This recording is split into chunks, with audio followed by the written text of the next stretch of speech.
Good morning, everyone. Dan Bates, President and CEO, Greater Hamilton Chamber of Commerce, and we're glad that you could join us on this cold and snowy morning for coffee and conversation. Our speaker today is going to be Patrick Wright, and so stay tuned. He has a really interesting topic, but I'm not going to tell you what it is. He's going to tell you what it is and get it started. So we'll add to the intrigue. So you know who I am. We're on Facebook Live and we are on Zoom. So if you have any questions, I'm sure that Patrick won't mind if you interrupt him to ask those questions. And I think next we're going to do self-introduction. So who's doing that this morning? Is that you, Tiffany, or Jason? Okay, Tiffany. Good morning, everybody. We're just going to go around the screen. So say your name and what company you're with, and we will start with Patricia. Hello, I'm Patricia Nance with Fieldworthy Photography in Monroe, Ohio. Robert Roth. With Roth Photography here in Hamilton, Ohio. Sydney. Hi, Sydney Tasky with Edward Jones in Hamilton. Deanna. Hi, Deanna Cosina with ADG Painting Services. Joshua. Yes, Josh through Fado. I think that was Joshua with Roof Aid. Is a little glitchy. Thanks for being with us today. Laura. Hello, everyone. Laura Merrill with the Greater Hamilton Chamber. Nancy. Good morning. I'm Nancy O'Neill with the Greater Hamilton Chamber. Jason. Jason Michael Miller, Greater Hamilton Chamber. And I think that's everyone. So Patrick, you can start. All right. Good morning, everybody. Patrick Wright with SERVPRO. Going to talk to you guys today a little bit about preparing for the unpreparable, let's call it, or the unwanted, any catastrophe that may come along and disrupt business. I'm going to focus mostly on business interruption, but obviously anything we talk about will and can transfer to your home.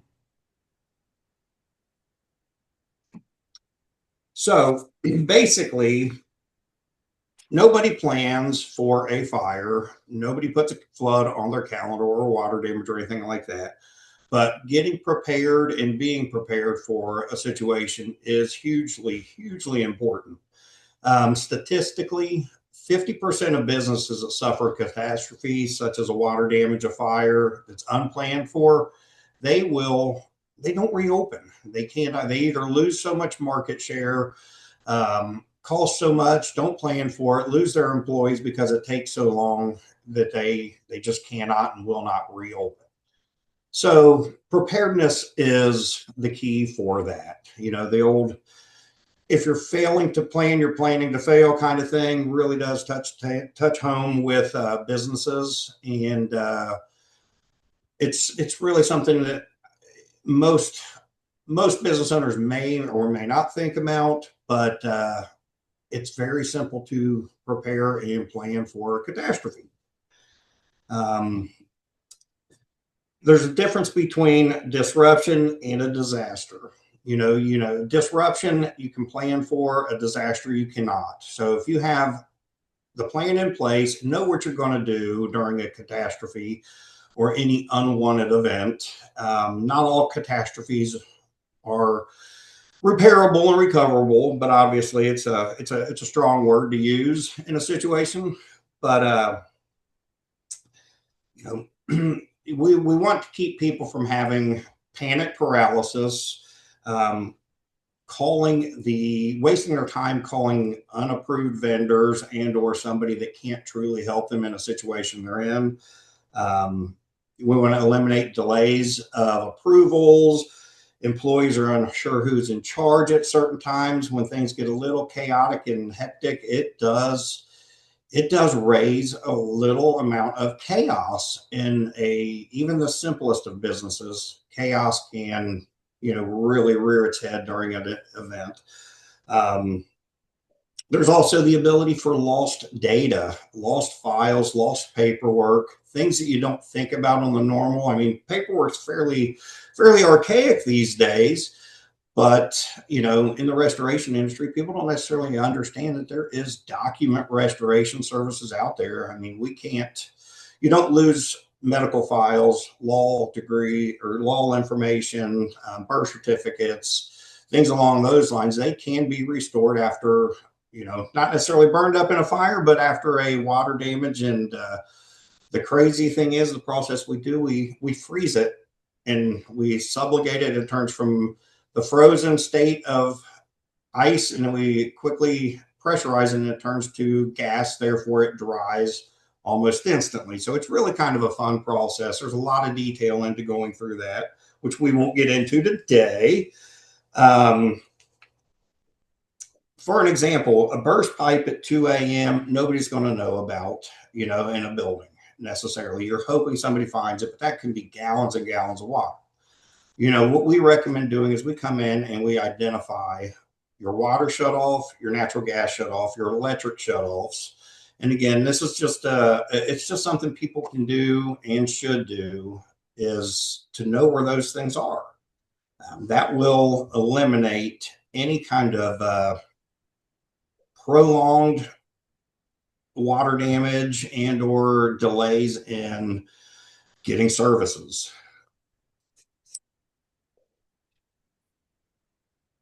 What we, as well as other restoration companies, it's not a commercial for SERVPRO, but it is, what I know is what I know. So what I'm going to share with everybody is a little bit based on that, but it is not just proprietary to us. You can get these profiles made, we call it an emergency ready profile, where we come in and identify all of the hazards. It's typically free of cost to the business owner and anything along those lines. It will take a few minutes of somebody's time. And again, this is something that doesn't have to be done through a company. You can do these things yourselves. And the benefits are really kind of fun and eye-opening to the business owners at times. For example, I looked at a building and it took us about 3 hours to find a water shutoff in a large commercial building over by Lunkin Airport. Somebody remodeled and hid the shutoff valve behind a bookcase. And that would have been catastrophic if they had a major water break and nobody knew where that was. You'd be waiting for the city to come and shut it down at the main. So those things are some of the reasons to do this. Again, it is to come up with a plan during these situations of how we can keep businesses operating.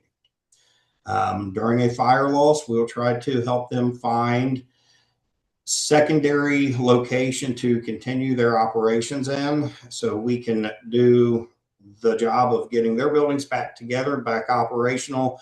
At that point in time, it is all about market share. We don't want their customers going somewhere else, finding new resources for what they offer.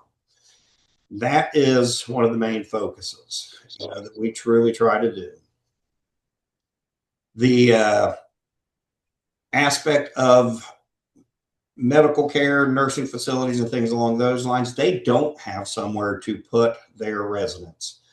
So, they don't make money off of empty beds. They need their rooms full.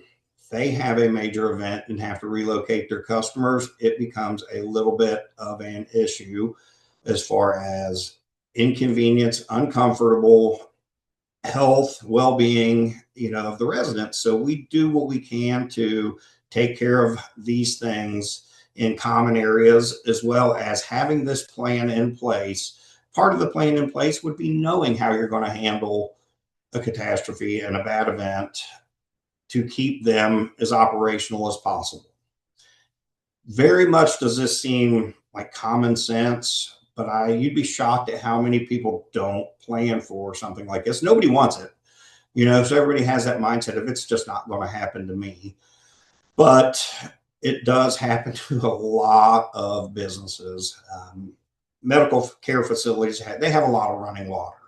Hospitals, hotels, apartment complexes, they all have so much running water that it's really common in sprinkler lines and things like that on all commercial buildings. They are going to freeze and they're going to bust now. And having a plan in place to keep your business operational it's just very important. Statistically, again, they say 60% of everybody's going to have a need for a restoration service one way, shape, or form. So with those numbers, you really want to plan. And the planning is very specific to each business individually. You have to go in and you want to identify what your goals are, what you want to do to keep operational, keep your employees working if you can, and not losing, again, the market share that you work so hard to gain. Now's a good time if anybody has any questions or anything in comments. Patrick, did you want to go, Laura? You can go, Jason. Okay. So Patrick, I live in an apartment building with 4 different units. So if someone experienced something in one of the units, what would you suggest would be the most efficient process to basically seek help and to make sure everything's fine? First of all, I'm just going to go with a water damage. Since we're going to probably be looking at frozen pipes right now. Obviously, if it's a fire, Jason, get out. Get out first and foremost. Make sure safety is always number one, and that goes along with water damages too. You do not want to go into an area that has several inches of water and may have a live electric that could be charging said water. So safety always. You always look for loose ceilings. If it was your apartment above you that's doing this and they overflow their bathtub, your ceilings are going to be loose and potentially could fall on you. So we do not want that to happen. Obviously, you make note of that, put yourself in a safe zone, and your landlord will be the person that has to engage with a company to take care of the issues. But again, landlords should have an emergency profile put together as well, which they can share with their residents and their tenants. So if you're there, you would know how to shut the water off, where it is, and everything along those lines, or whoever else is in the building could do it too. So it's a great situation for a profile such as this. Laura, did you have a question too? Yes, I will say, Patrick, that knowing where your water shut off is incredibly important. It's been many, many years ago, but we had been out of town. I ended up coming home early with my kids. They were, I don't know, maybe 2 and 4, 3 and 5 at the time. And I hear this water, shh.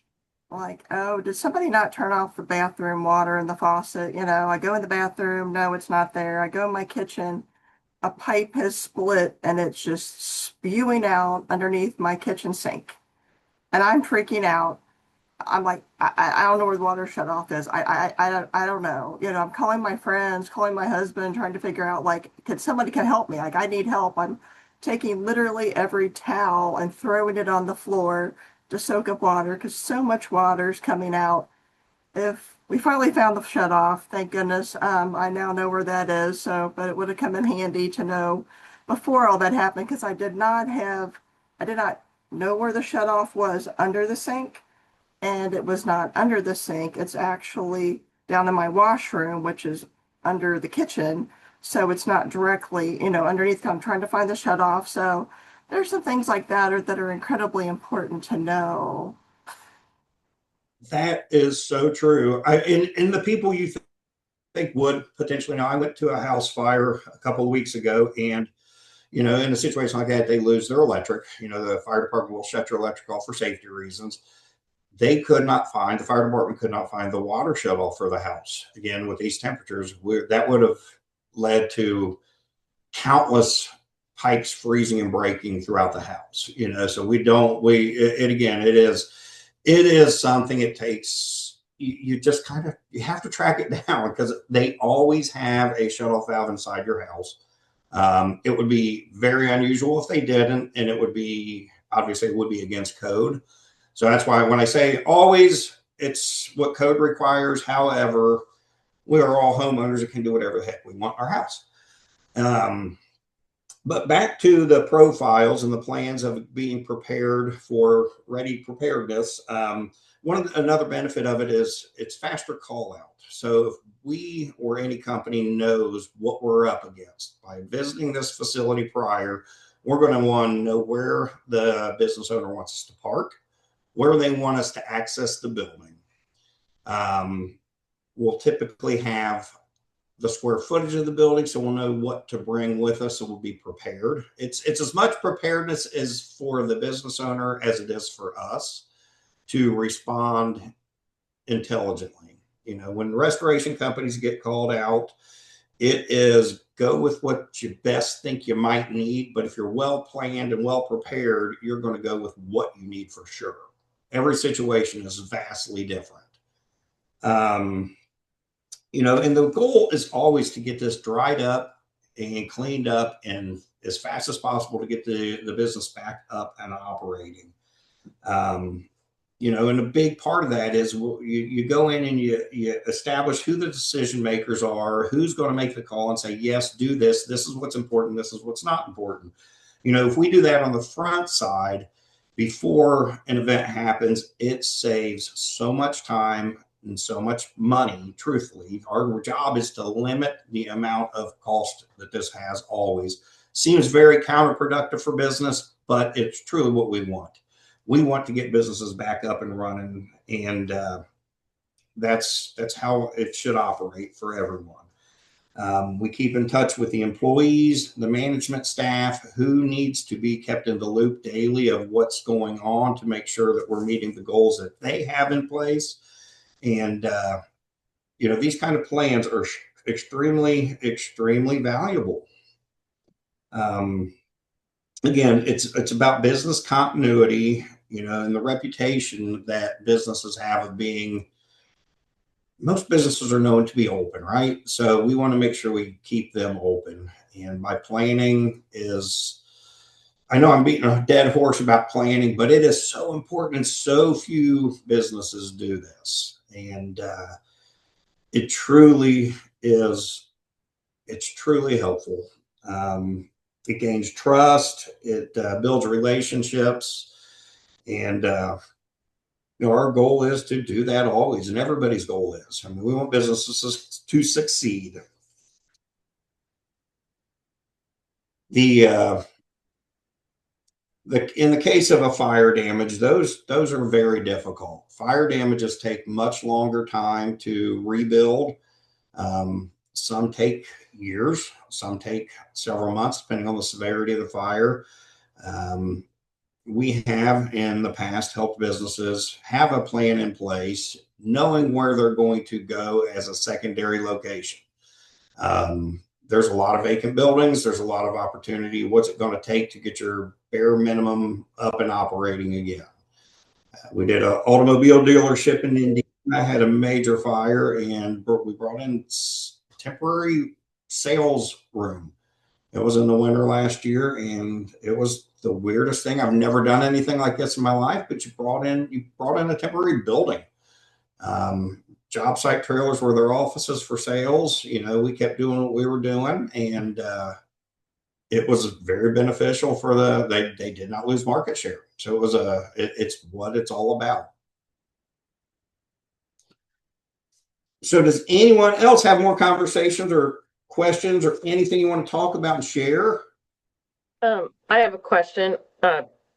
With outside vendors, so with being a painting company and a cleaning company, we've came into buildings about half a dozen times where there's been a water break or some kind of catastrophic thing happening. And those first, you know, the first one, we didn't know where the water shutoffs were. Now we make sure we always, whatever buildings we're taking care of, we know where they're at. Just as a cleaning company, even if my cleaning person goes in there and they call me, they're like, I can tell, they know I train them where the water shutoff is. So, but for your emergency preparedness, does that include, do they train their contractors? Would that include them showing them where that is? Or for vendors that are in there often by themselves, I guess is what I'm talking about. So. That's a great thought, Dee. So our profile specifically, I can't speak to others, but ours is digital as well as a hard copy. So there could be a hard copy hanging anywhere. It's an app that everybody can put on their phone. It's shareable, and it's customizable. You go back in every once in a while, and every 6 months or so, to make sure the contacts are the same. Business hasn't changed a lot. You want to make sure that you're not facing anything new, to make sure that it works. If you don't update it, it may not work. But yeah, that's a great thing. And cleaning services, I mean, janitorial services are a huge opportunity because they're in the hours when no one else is. So having that profile made knowledgeable or made known to the janitorial staff by the business owner, that is huge. I can't say who does it or doesn't do it, but it makes total sense. It is just a common sense move. Yeah. Yeah. Well, just recently we were at an employee was at a building in Middletown, and there was one other administrative person there still working late, but the dishwasher line had busted, and it took them over 40 minutes to find the water shut off. No one knew where it was. And it was a new building that we hadn't really had the opportunity to find all that out about. But, and it made me think again, like, we have to always know where that is, even if we're not the manager of the building. So. No, just to do the right thing. It's nice to know where those things are. I mean, in a situation like that, it's just good to be able to do the right thing. And, water is extremely, extremely damaging. It causes so many effects to so many items throughout a building that it's tricky, and it gets skinny. It likes to go places you don't want it to go. So getting it turned off quickly is key. That is probably the most valuable thing that I could say in doing any of this preparedness is at least everyone find your water shut off. Residential, commercial properties, businesses, it doesn't matter. We offer tags we can give out to anybody. It says water shut off, just in big letters so you know where it's at. And that's just one of the things that people should do, residents should do. It's just about saving the time of the damage, minimizing damage. As far as putting these plans together, it is pretty simple. There's a minimal time investment any business owner would have. Whoever they call in, there's several resources out there for an emergency plan. I do believe the EMA would even help identify and outline some process for people so they can residential and commercial side of it both. It just takes a little bit of time walking through with somebody, and we want. Our typical process is we'll have a maintenance guy, let's say, or somebody at the facility director level, and just say, hey, let's walk around. Let's find these shutoffs that you feel are important. Let's find them together. So the investment is time, but they're always free. These things don't cost. They should not cost. You kind of walk through, you identify things. The other aspect of it that we do and other people would do is you kind of look around for risk. We do this to help the insurance companies when they come in. You don't want an insurance company to come in and say, well, gosh, you guys don't take care of your building. It's a high risk situation for us. Your premium is going to go up. And that doesn't help anybody. So we help identify what we call risk. It could be stripped back electrical wires, things that are unsafe. And, we just make a recommendation that they may get those fixed. Again, it's all about not wanting to go to the place if they have an issue. We want to make sure that people are safe and they really, really, really minimize what the effects are going to be on their business. Again, like I was talking, we customize the plans. You go in, you talk about what is important to the business owners. What is their goals? And if it typically is very common, very easy, and everybody should take that into consideration. That's what's important, is what they need in a situation like this, because it is chaotic. Um, it's a great way to get peace of mind for a business owner, and it's it's a free insurance policy to a degree. You know, it will keep costs down when and if they have an issue. So Patrick, I have a Yes. question and a comment. Yes. And I don't know if you have it, but one of the suggestions I would make to people is make sure that you have that your phone number for that emergency contact in your phone under something that you're going to know when you need it. Speaking from experience, we had a pipe burst in our basement, and I'm out doing things in the backyard, and like Earl's sitting in the next room as the water is pouring in and filling up the basement, didn't even hear it. And so, when he finally realized the basement was beginning to flood, came out, and I walked downstairs and saw the water was already about 2 inches deep. And I said, I'm not dealing with this. I went back on the back porch and called Patrick. So, but I have to admit, I had to look for his number. So, if I had had it like I do now, when you're under crisis is not the time to be looking for something. And the other thing that's just my personal suggestion to people. And by the way, Patrick's team did a great job of drying everything up, and we actually didn't lose that much. I was kind of surprised. The computer bit the dust and stuff like that because it was under the broken pipe. But most of the things got dried out and salvaged. The other thing I just want to mention, only because I hear it a lot from the fire department with businesses here in town. Any building that is fairly large has a key box that the fire department can use to enter when there's an alarm or a challenge or whatever, so they don't have to bust down the front door or break a very expensive glass window or whatever. The problem is with that is about half the time when they go and open the key box, there's no key in it. So if you're in a building that has a key box, and this just happened actually last week with one of our businesses who shall remain nameless. And like Patrick said, the alarm only goes off in the middle of the night. It doesn't go off, 3 o'clock in the afternoon. So, the firemen could not get in. They were able to contact the owner of the building, and they decided to just let the alarm go. But I mean, it could have been something, something tripped the alarm and it was minor, but it could have been something where there's a fire or a flood or something like that. And if they can't find the key, they will bust down the door to get in. So you take a bad situation and make it even worse. So check the buildings you're in. If there is a key box outside, make sure it actually has a key in it. And that's a great point because, like I said, they all do. And a lot of times those keys get handed off to a maintenance guy or a vendor that's coming in to do some work, and they just don't make their way back. So that is sage advice. Sage advice. Anybody else have anything?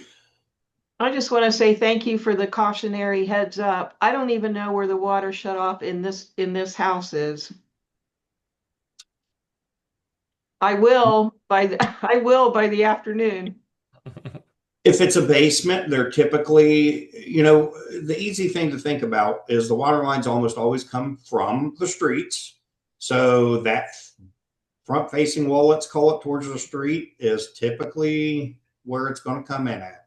Not always, but typically. Condo complexes will typically pop up depending on the style of the unit. They may be centrally located for, let's say it's a 4-unit condo build complex. They would be smack dab in the middle, each unit, several feet from one another, because they're going to build a main. They're going to come in with one main line and build a manifold off to the additional units. So they can be a little tricky. Apartment complexes typically will have them at the end of a building, a main for the entire building, which if you sprinkled hallways, those are important. But again, you're not going to shut off sprinkler lines without the fire departments being involved. Typically, they want to be there to do so. Just because why they're going off, could they be going off for a fire or whatnot? And they're usually alarmed and they respond really quick. The fire departments can get there really, really fast. I did have one in the past, and it was about this type of weather when the fire department's the shutoff for the sprinkler system was in a underground pit, frozen, and it could not shut off. So they didn't know there was a secondary shutoff inside the building, but that ran in a commercial business for about an hour or two before it could get shut off. It was a very, very catastrophic event. It was and sprinkler lines are not super clean water either. They usually have inhibitors to keep the pipes from rusting, so it comes out typically black and gross. And that is something people want to look out for too. You don't want to. Water's not always clean. Hurricane events, natural disasters, we come across waters that are, you would think it's the ocean water that's coming in and it's safe to get into, but it is picked up all the chemicals that it has come in touch with, and that goes the same for residential. I mean, if there's a bucket of paint thinner sitting down there, gasoline, anything that the water's going to pick up, it's going to get into that water. So you want to be safe no matter what type of water you're stepping in. Let's not count in sewage water, because that's another one that I've seen people barefoot walking through sewage water, and I don't advise that. Again, safety is always paramount and key in every situation. So I think, Patrick, also for Patricia, I know I don't even know when, but I think it was right after I came here. We got a big yellow tag for our water line at our house. And so, we tied it on the handle. We know exactly where it is. It's behind a potted plant, but all we have to do is reach through the potted plant and, I'm sure my brother knows. He's very mechanical and very happy, but that doesn't help if he's not home. That's right. The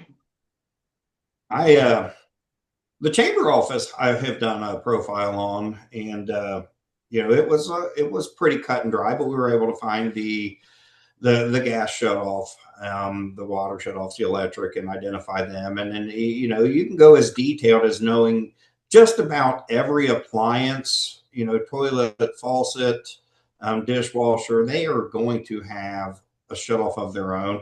One of the biggest ones that we see in residential is a refrigerator water supply lines. Those like to break really, really, really easy. They wear out. They get a good amount of use too. You just don't think about it necessarily.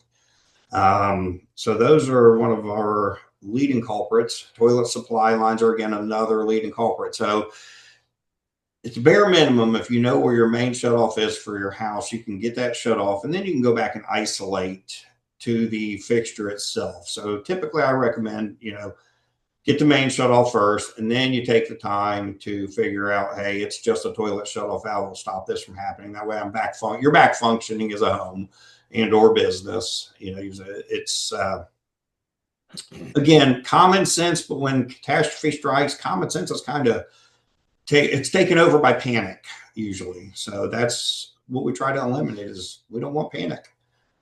Patrick, you just brought up something when you mentioned the individual shut-off valves. I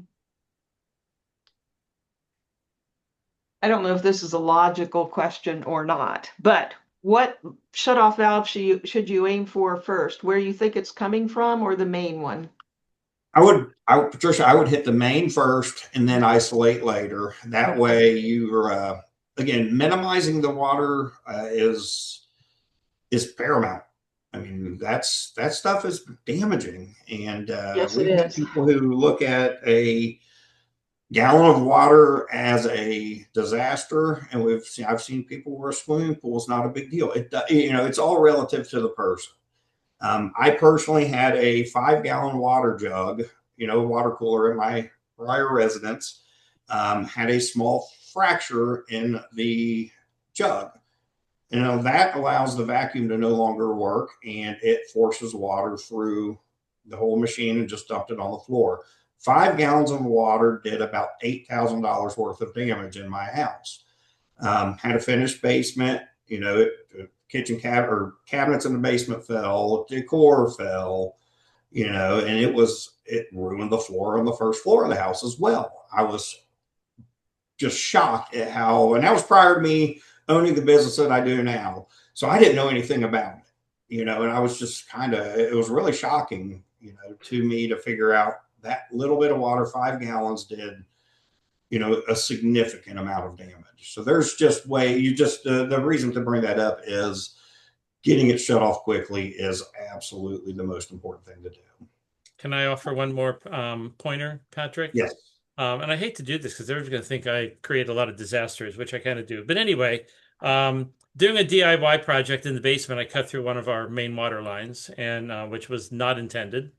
So we shut off the main water valve and thought everything was great. The water continued to flow because where it broke, it was draining the hot water tank. So now we learned that not only do you shut off the main water valve, you shut off the water flow to the hot water tank, because the hot water tank from the suction, it will just continue to flow until it's completely empty. So Dan, that is great advice. And then on top of that, an empty water heater, depending on what type it is, if it's an electric water heater, you go to put that back in. If it's still hot, you're going to break your heating element when the cold water hits it. And therefore, you're buying a water heater when you don't need to. So definitely, that is great advice. Water heater issues, I typically, if it's an electric water heater, I would shut the water heater itself off at the breaker, at the power source to eliminate. And again, that's an experience move. I filled a water heater that was on, that was empty, and I heard it click, drop, and you heard the metal heating element drop. It was a brand new water heater. You heard the heating element hit the bottom of the tank. Yeah. So yeah, those are things to definitely be mindful of. I'm the poster child for creating situations, I guess. You know what? It happens. I won't work on my car for that reason. I have to, I'll do things in my house, but if I mess with my car, I'm typically going to tighten that bolt just a little too tight and break it, or something silly along those lines. To get back to the plans that they're offered out there throughout the industry, it's surprising how few businesses do it, but it's a time value, as I do believe why, and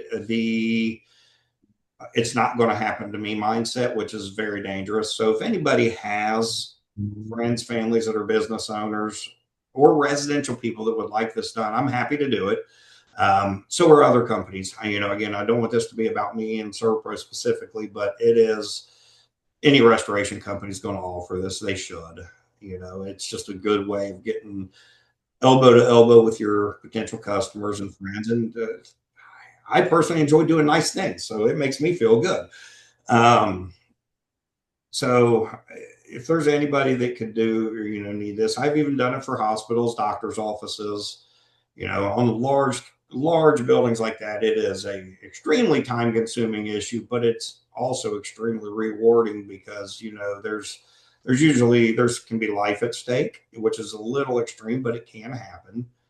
And it goes back to your insurance company. This is something, we've never approached the insurance carriers with and say, hey, is it worth a discount to the policyholder by having a plan in place to minimize the costs of a claim that you'll be paying out. I do believe that's something that would be individually based. If you wanted to go to your own agent, you could probably ask that question and see where it lands. I mean, I don't think anybody would be sad that you had a plan in place, but I would like to think there would be a benefit for a homeowner or a business owner to do so. Hey, Patrick, when in this type of situation, let's say someone's not located in Hamilton, they're up towards Dayton or something. How does someone know that they are hiring an emergency cleanup and restoration service with, great reviews? They do great work. What are some questions or things that you can do to ask that company? And how would you answer it?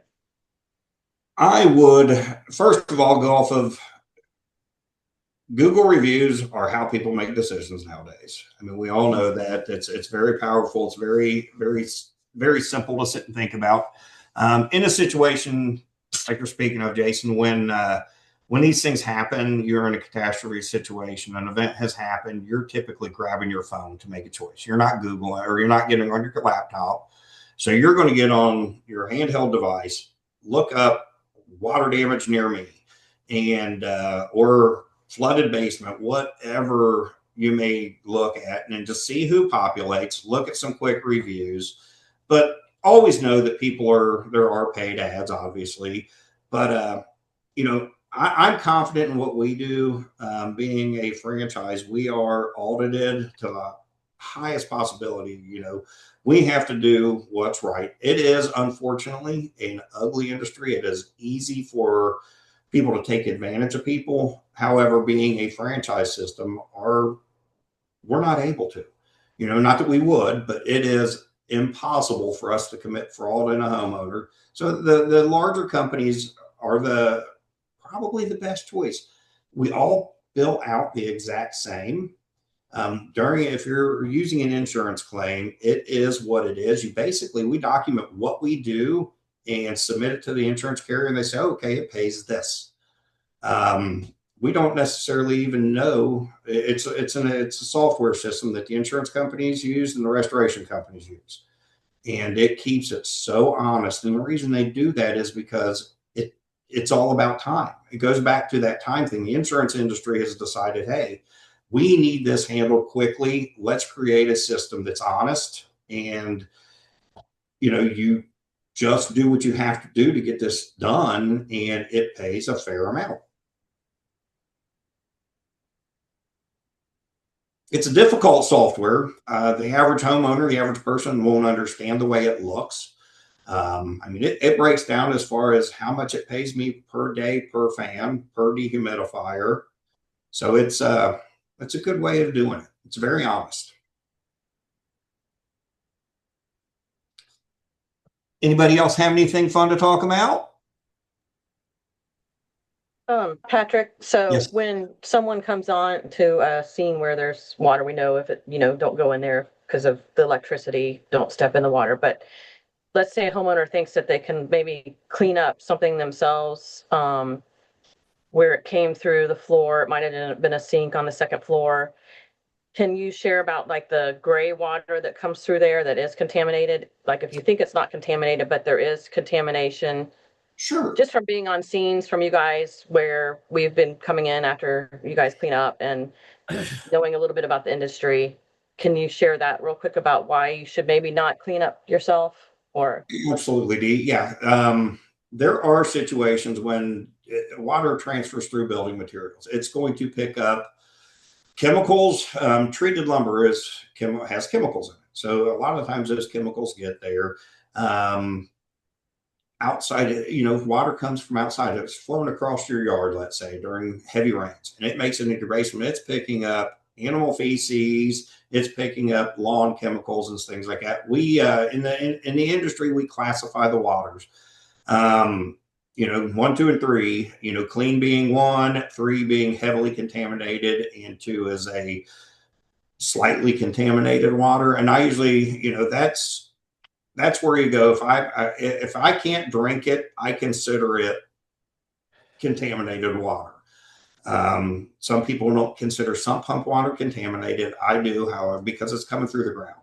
It is picking up chemicals, and most people treat their lawns these days.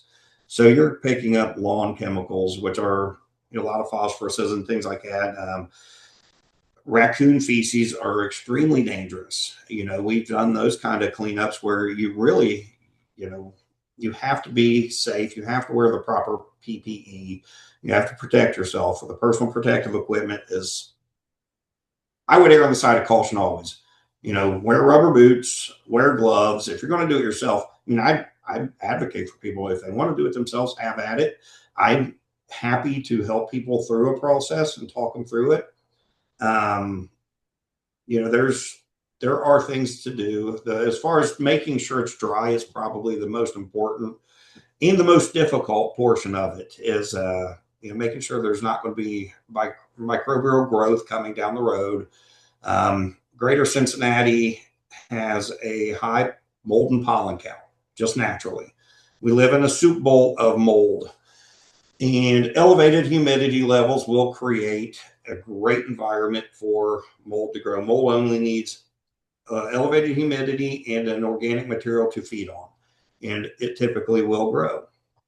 So drying it out is hugely important. A lot of people touch something and say, oh, it doesn't feel wet. It wouldn't. I mean, and it's still probably 100% saturated, even if it feels dry. We use moisture meters that penetrate deeply into a wood or a tile, ceramic, whatever you have, to make sure it's dried completely thorough. That is the insurance industry. They don't work in what ifs, so when we're hired to do work through an insurance carrier, it is making certain that it's dry. Again, that limits their risk for future issues. They don't want us to leave it. It could be a little dry, or it could be mostly dry. They want to make sure it is absolutely dry. We document, we log every day the progress that it's making, and it is to guarantee that we're putting it back into pre-loss condition to where the homeowners have, a healthy, safe environment to go back into. Anybody have anything else fun? I can share one more story. And again, it was recently. Vandalism, for example. We had a fire department that built a new facility, and the old facility had vandals break into it. And they decided to use sledgehammers on the toilets and pipes and windows and everything. And, that water was traveling for a minute. It was a good example of how water can damage. It was seeping through an 8-inch concrete slab because it was so wet.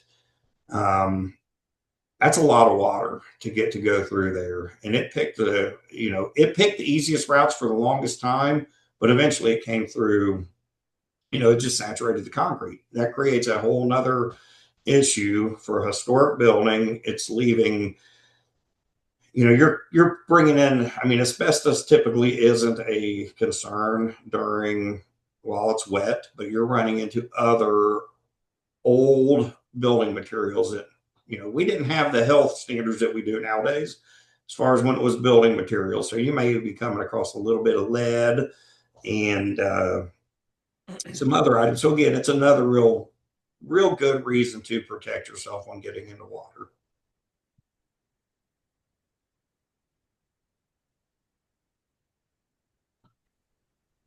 So Patrick, if someone has some questions, how can they contact you? Well, super simple. Our number is 513-737-8776. My cell phone number, I don't care to give it to everybody. It's 513-805-1647. I'm happy to answer questions. I really am.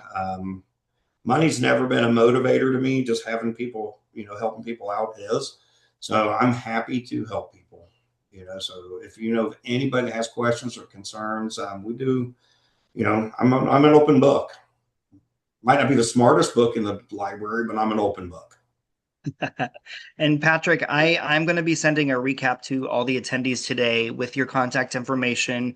And I also loved some pull quotes that you and Dan said. So I'm going to include some of those pull quotes that were kind of really helpful, I think, in the process. So if anyone, wants to get in touch with Patrick, we'll have that in the information or in the email, and he'll have your contact information as well. Patrick, thank you so much for doing today's coffee and conversation. I don't think we imagined that it would actually align with the snow that we recently got. But so this was kind of perfectly timed unintentionally. If you are interested in speaking at a coffee and conversation and educating the business community, please let us know. You can reach out to any of our team, Nancy, Tiffany, Laura, myself, Dan, especially. Reach out to any of us. We'll get you on the books. Some upcoming events, if you'd like to stay in contact with the chamber. We have our chamber's annual meeting on January 30th. That's going to be at Spooky Nook. I believe last time we checked, I think we said that we had only 40 seats left out of the 500 maximum. So make sure that you get your tickets. We'll have dinner by the bite. We'll be honoring our Citizen of the Year and Small Business Owner of the Year as well, Tyler McCleary and Tom Nye, Dr. Tom Nye. In February, we have our Groundhog Economic Outlook Breakfast, which is always really fun and very informative. That's going to be on February 6th. We also have a red carpet luncheon, February 19th. That is going to be the state of the schools. So make sure that you check out our website, Hamilton-Ohio, for more information. We are happy to help. And y'all, thank you for joining us today. It's been great to see your faces. Thank you Have a so good one. much. Bye, Thank you. everybody. Thank you.